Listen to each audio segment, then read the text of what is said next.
I was unprepared for the possibility of a C-section. There's a lot I wish I had known before I was facing one. Share on Pinterest. The minute that my doctor told me I needed to have a cesarean section, I started to cry. I generally consider myself to be pretty brave, but when I was told that I needed major surgery to give birth to my son, I was not brave, I was terrified. I should have had a bunch of questions, but the only word I managed to choke out was really? While performing a pelvic exam, my doctor said I wasn't dilated, and after 5 hours of contractions, she thought I should be. I had a narrow pelvis, she explained, and that would make labor difficult. She then invited my husband to feel inside me to see how narrow it was, something I neither expected nor felt comfortable with. She told me that because I was only 36 weeks pregnant, she didn't want to stress my baby with a difficult labor. She said it was better to do the C-section before it was urgent because then there would be less of a chance of hitting an organ. She wasn't presenting any of this as a discussion. She had made up her mind and I felt like I had no choice but to agree. Maybe I would have been in a better place to ask questions had I not been so tired. I'd already been in the hospital for 2 days. During an ultrasound checkup, they realized my amniotic fluid level was low, so they sent me straight to the hospital. Once there, they hooked me up to a fetal monitor, gave me 4 fluids, antibiotics, and steroids to speed up my baby's lung development, then debated whether or not to induce. Not quite 48 hours later, my contractions started. Barely 6 hours after that, I was being wheeled into the operating room and my son was cut out of me while I sobbed. It would be 10 minutes before I would get to see him and another 20 or so minutes before I'd get to hold and nurse him. I'm incredibly grateful to have a healthy preterm baby who didn't need NICU time.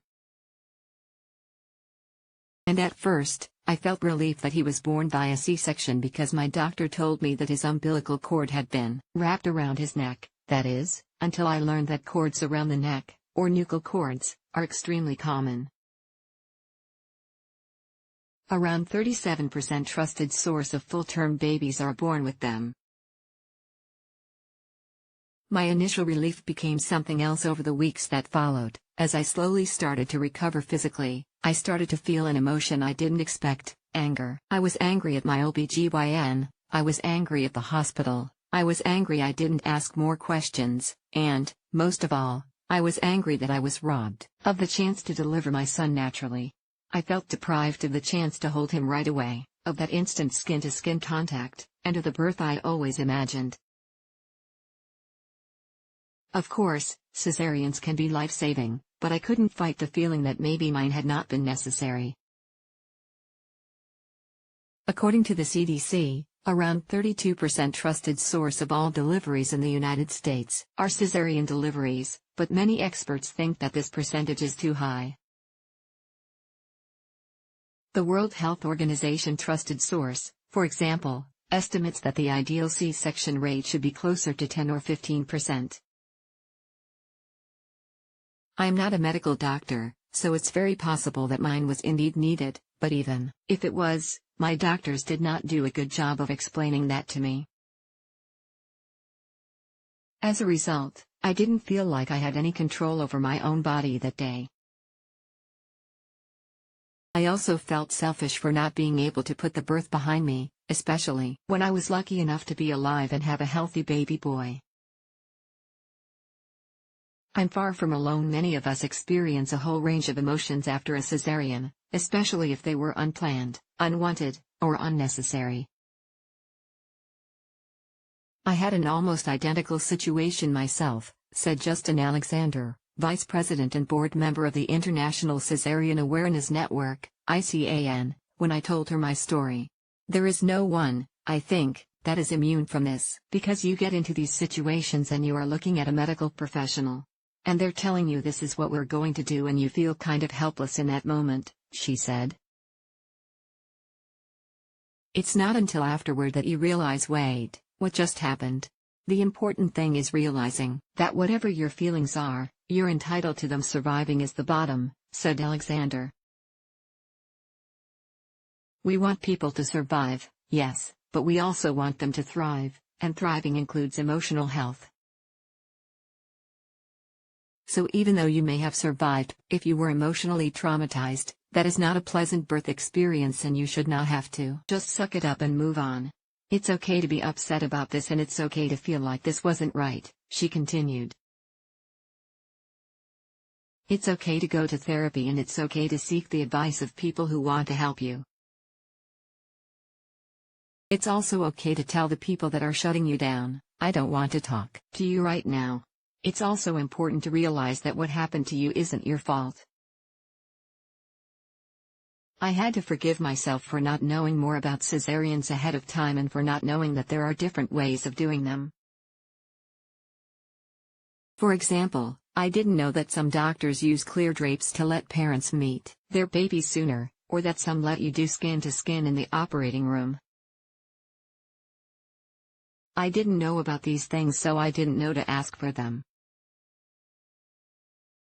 Maybe if I had, I wouldn't have felt quite so robbed.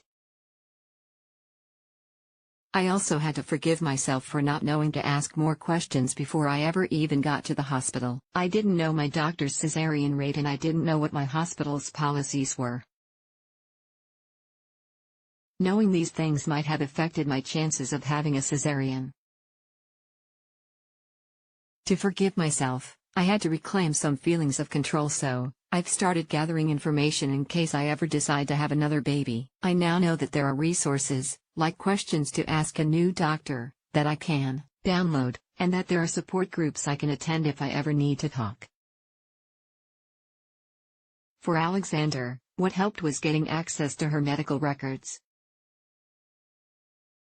It was a way for her to review what her doctor and the nurses wrote, not knowing she'd ever see it. At first, it made me feel angrier, Alexander explained, but also, it motivated me to do what I wanted for my next birth. She was pregnant with her third at the time, and after reading the records, it gave her the confidence to find a new doctor that would let her attempt a vaginal birth after cesarean, VBAC, something that Alexander really wanted. As for me, I chose to write down my birth story instead.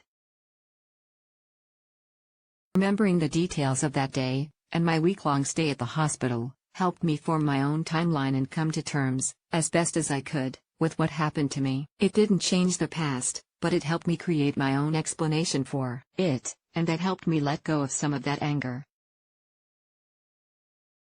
I'd be lying if I said that I'm completely over all my anger, but it helps to know that I'm not alone. And each day that I do a little more research, I know I'm taking back some of that control taken from me that day. Simone M. Scully is a new mom and journalist who writes about health, science, and parenting. Find her at simoniscully.com or on Facebook and Twitter.